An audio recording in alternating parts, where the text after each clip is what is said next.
し波を揃えてゆこうお互いを信じ合う五人の仲間まるでスファイブに預けた命飛ぶぜ宇宙の果てまでもみんなの笑顔も近い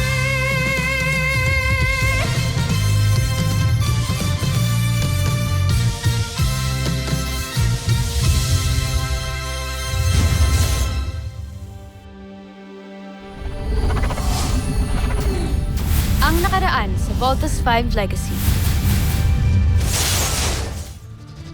Wala pa rin bang suspect sa bumorel kay Jamie? Ongoing pa ring investigation. Pero kasi wala namang kasama si Jamie nung nakita siya ni Anad sa gym that time. Sa gym lang walang power. I can't lose you. I kept pushing you away. Not because hindi kita gusto. Pero kasi natatakot ako eh. Takot akong malaman mo yung nararamdaman ko sa'yo. I love you. We were able to stabilize her. She's safe now. Patuloy pa rin ang investigation kung sino bumaril kay Jamie. Just because we had a few little misunderstandings, eh, papatay na ako. So don't you think it's unfair to me? Jamie. Katanggalan ko kasi ng oxygen ni Lieutenant Jamie. Baka hindi siya makahinga. It's okay. Saya naman din ako na na-survive ko to eh. I can't just die yet. Hindi ko pa naigaganti si Daddy against the Brazilians. Welcome back, Lieutenant Robinson. Send a global alert. Kailangan nilang protektahan lahat ng citizens nila. What's happening? Aatake ang mga Bosenians. Malaking pag-atake ito. Dr. Hook, hindi pa rin ho kami mabubuo ngayon. Ako pong sasama. Let me prove myself. Pero wala kang experience ilipad ang Voltlander. Ako ang sasama sa kanila. Simula na ng pag-angkin natin sa planetang Terra Air 2. Tikman niyo ang bangis ng aming ikakalat na mikrobyo sa inyo. Team, get ready to engage. You know what I'm going to say. Si Voltus 5, hindi mawari. Pero sigurado magtatagumpay pa rin naman tayo, hindi ba? Hindi kinakaya ng mga mikrobyo ang matinding init. Ang matinding init, dulot ng pagsabog ng ating mga sasakyang pandigma, Joffrey. Homesuck! Jamie, okay ka lang? Please naman, hindi ka pa fully recovered. Okay lang ako, Steve. Thank you. Nagpa-pogi points pa. Ano yan, Mark? Sabi ko, stand by, enemies ahead. Sa mga sandaling ito ay naghahanda ng mga Bosenians para magkalat ng nakamamatay na mikrobyo sa buong mundo. Kaya huwag na kayong mag-aksaya ng panahon. Depensahan niyo ang planeta ninyo. Baka patibong niyo lang yan. Walang sisihan. Kapag namatay ang mga tao ninyo, kasama ka na ron. Sinira ninyo ang aking mga plano. Tawa, Joffrey. Tataka ko lang. Bakit tila alam ng mga taga-Terra Air 2 ang pagsalakay ng ating mga sasakyang pagdigma? Baka dahil nakita nila ang ating mga sasakyang pandigma. Hindi ba, Joffrey?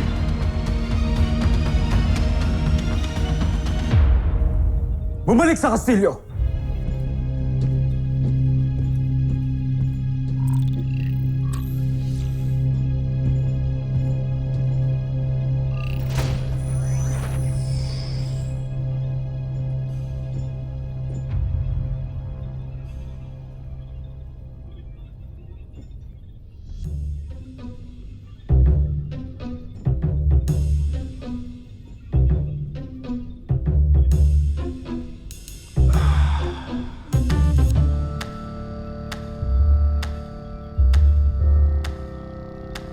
Anong tinitingin-tingin ninyo?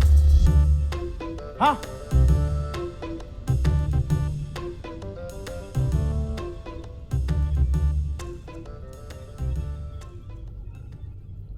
Hintayin mo, Zardos. Ako mismo ang lilipon sa mga tao at sasakop sa Terra Air 2.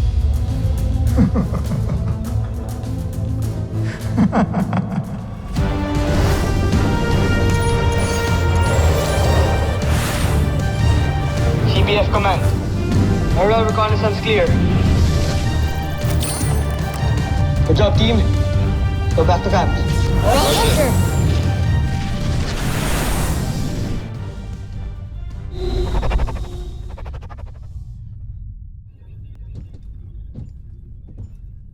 Joffrey. Anong kailangan niyo sa akin, mga inutil?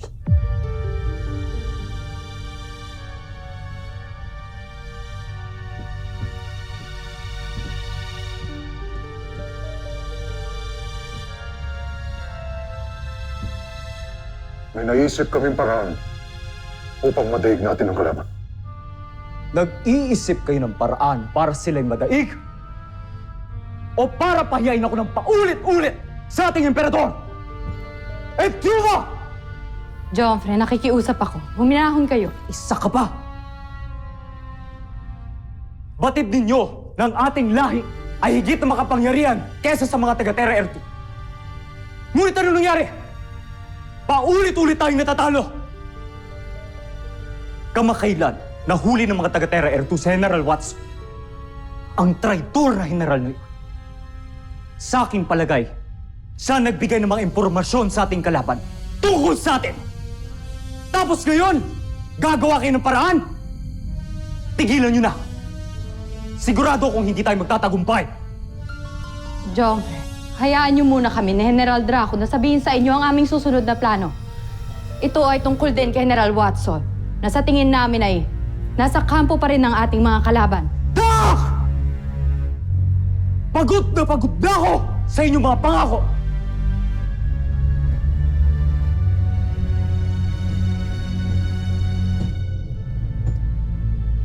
May iba na akong inatas para gawin ang aking mga nais. Umaasa akong hindi niya ako pipigo.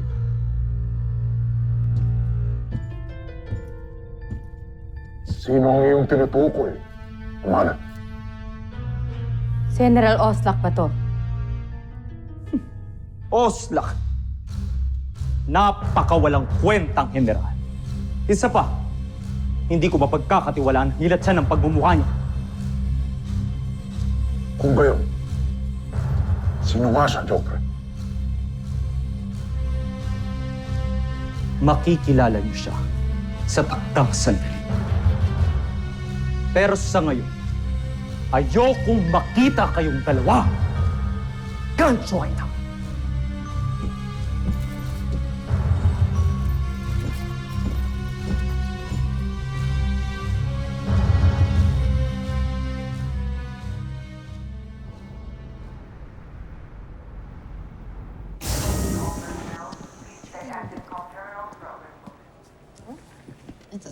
Eva, Steve, it's really nice to see you. What brings you here? buti nakita kita. Gusto lang kitang tanungin kung nagbago na ba yung decision mo. Decision? About what? Attempted murder on Jamie.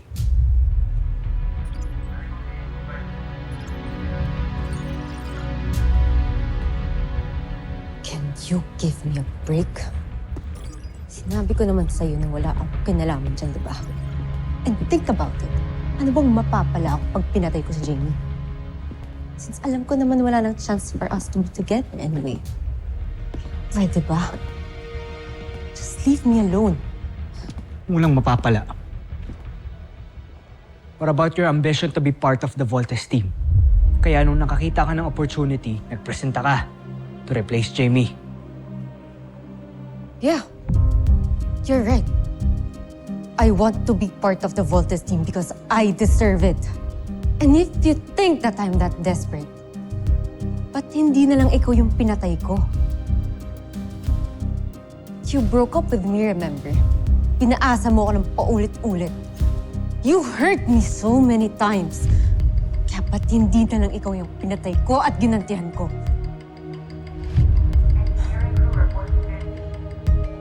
See? Kaya pwede ba? Tigilan mo na ako, lalo na't wala ka pa ding ebidensya hanggang ngayon. Stop accusing me. Eva, you better be telling the truth. Or else, hindi ako magsisisi to have you court-martial.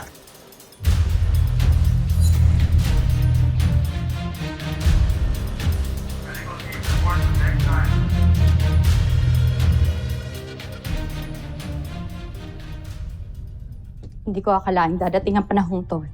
Draco, ang sandali na, kamumuhian ako ng ating mahal na prinsipe.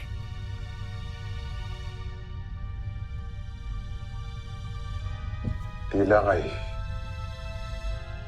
Tuluyan nang nawalan ng tiwala sa atin si Jupiter. Sa ating dalawa. Hindi ko mapapatawad ang aking sarili. Nabigo na naman natin siya, Draco.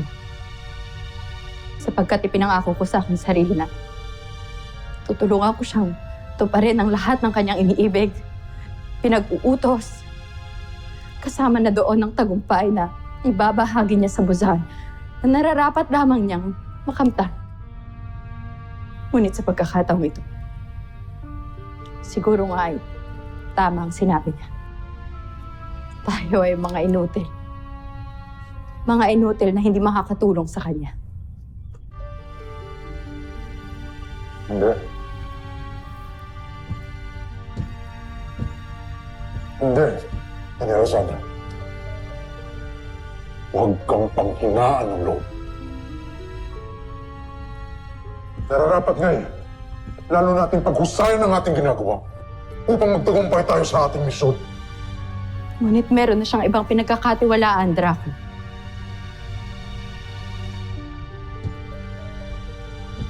Sino nga kaya ang kanyang tinutukoy na magsasagawa ng kanyang mga utos? Marahil na ang dapat itanong ay kung tama nga ba na pagkatiwalaan siya ng ating prinsipe kaysa sa atin?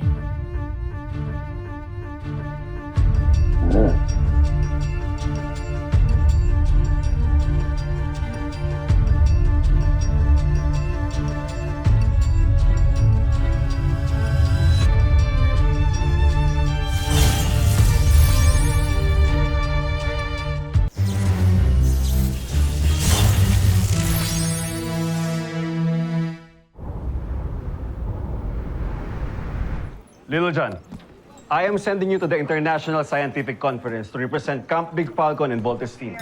Talaga, Dr. Hook? Excited na ako. Tatanungin ko na si Octo-1. Sorry, pero hindi pwedeng isama si Octo-1.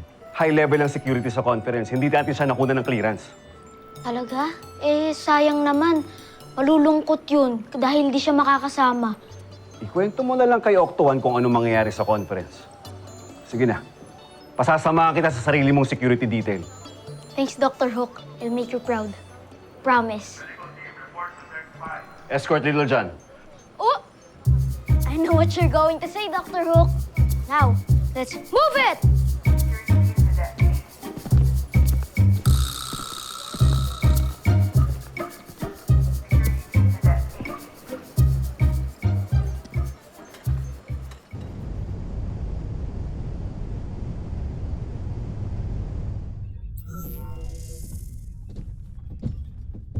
Joffrey.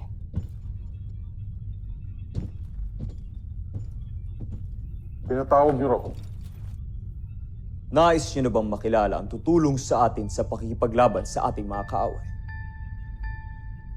Sino siya, Joffrey? Papasukin ang ating panauhin.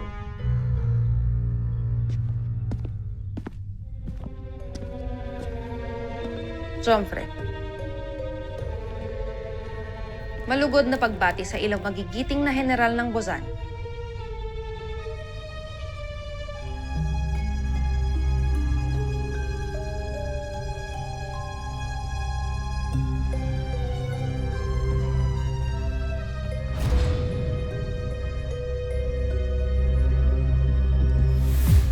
Kontesa Zaki? Ang punong taga-siyasat ng emperador? Tama kayo. Si Kontesa Zaki ang aking bagong kasangga.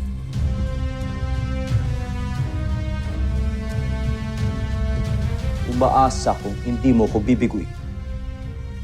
Hindi tulad ninyong dalawa.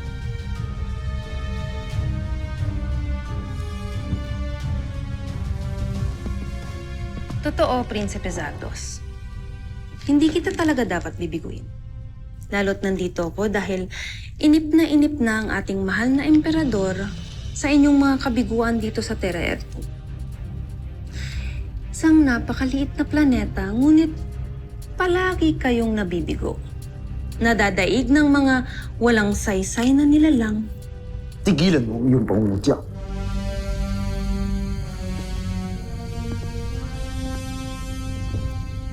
Tingnan natin kung saan aabot ang iyong kahambugan. patunayan mo sa akin na ikaw ang karapat dapat kong pagkatiwalaan kaysa sa aking mga general. Ngayon, ilabas mo ang sinasabi mong dadaig kay Voltes 5. Ngayon din, Prinsipe Zardos.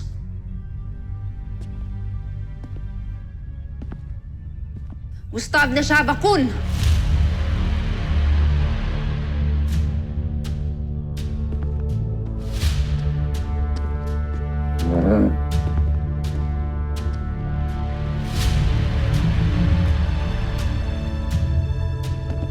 Ang kambal na madirigma, si Arisa at Takeo.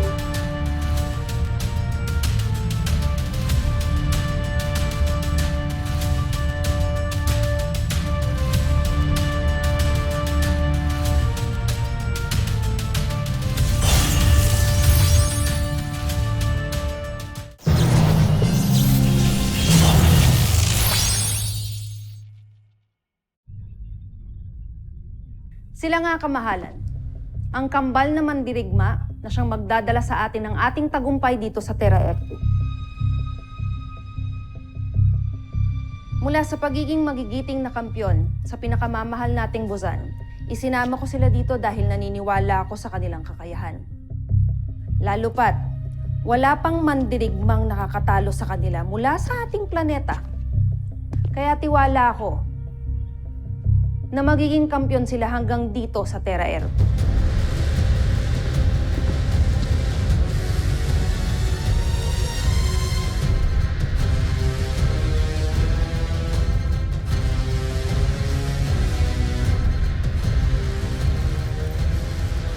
Nagbibiro ka ba? Itong dalawa ang itatapat mo kay Voltes 5? Hindi ka lang pala kirat, General. Kundi bingi rin. Hindi ba't yun ang sinabi ko ngayon lang? Mawalang galang na, ngunit ikaw yata ang naman.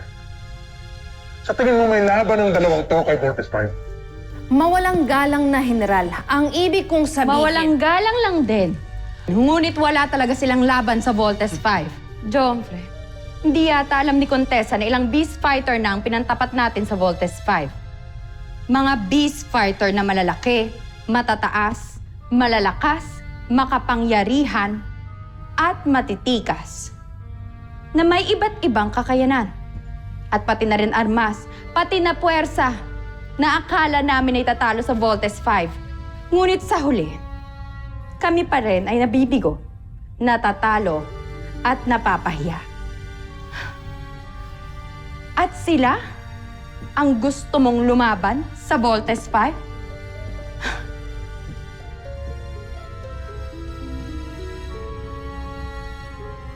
Eh baka sa simula pa lamang ng kanilang pag-aarap ay mamatay na itong dalawang to. Pagtatawanan lamang tayo ng ating mga kalaban. Kahangalan. May katwiran ng aking mga general. Maging ako mismo, hindi ako makapaniwala na ang mga mandirigma na mula sa lahi ng mga alipin ang ipapadala mo sa akin. Huwag niyo muna silang husgahan, Prinsipe Zardos. Bagkus, pagbasdan niyo kung gaano sila karahas makipaglaban. Mga kawal, sa aking hudyat, sugurin ninyo ang aking kambal na mandirigma. Prinsipe Zardos, isa itong kahangalan. Hayaan mo sila, Traf. Naaaliw ako sa kanila.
Tila hindi yata kayo natutuwa sa ipinakita ng aking mga mandirigma, Prinsipe Zardos. At bakit ako matutuwa? Napakadaling madaig ng pangkaraniwang kawal ang kambal na ito. Hindi sila katulad ng Voltes 5. Huwag mo silang maliitin, Prinsipe Zardos. Bagkus, bigyan mo sila ng pagkakataon. Hangal ka! Hindi ka marunong mag-isip, Kontesa. Nakita ng dalawang mata ko ng paulit-ulit kung paano wasakin at sirain ni Voltes 5 ang mahuhusay at malalaki naming mga beast fighter mula sa aming kawal. Ngunit ang ibig kong... Tapos ang gusto mo, paniwalaan kita! Na may ibubog itong dalawang to? Isang malaking kahangalan! Nagsasayang lang tayo ng panahon! Isang malaking kalokohan. Tama kayo, Kosofe. Kung ako sa'yo, Kontesa, bumalik ka na sa busa. Hindi ko nais mapahiya muli sa ating emperador.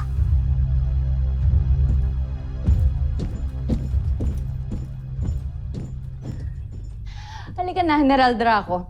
Iwanan natin ang mga payasong ito. Mga homeless.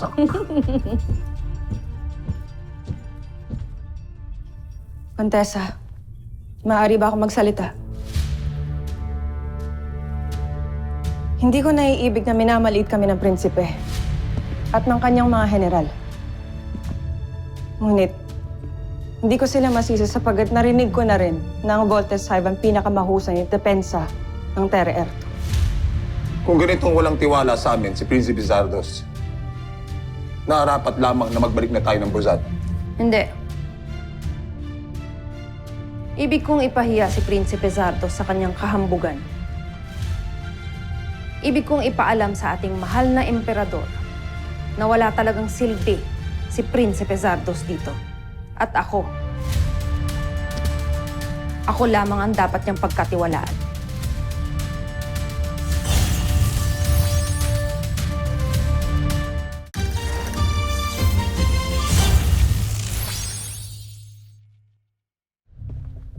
Kung ganon, ibig mo bang ituloy namin ang pagsasagupa sa Voltes 5? Bago tayo nagpunta rito, pinag-aralan ko muna ng maigi ang pakikipaglaban nila Prinsipe Zardos sa mga Voltes 5. Batid kong nagulantang siya na merong malakas at matibay na tagapagtanggol ang mga taga Terra Erto, kung kaya't hindi na siya nakapag-isip ng iba pang opensiba. Kaya kinalaban na lamang niya ang Voltes robot. Ngunit, iba ako kay Zardos.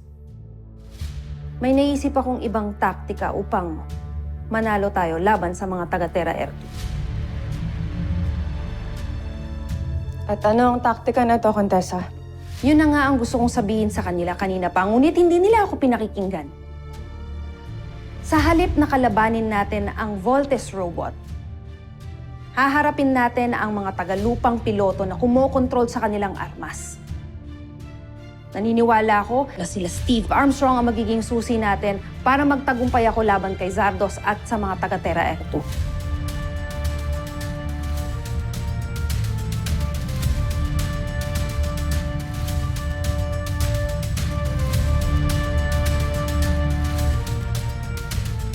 Susunod sa Voltes 5 Legacy. Mission objective is to extract a lone hostage. Mag-iingat kayo, hindi natin alam kung gaano karaming enemy hostiles ang meron sa loob. We're using synthetic bullets for this training. Pero pag tinamaan kayo, pwede pa rin kayong ma-injure. I'll prove everyone na akong best sniper dito sa CDF.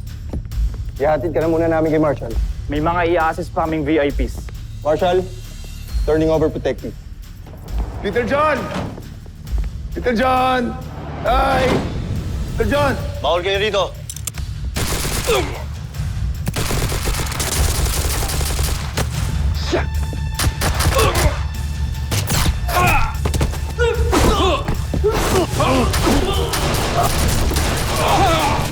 No! Nagkakagulo!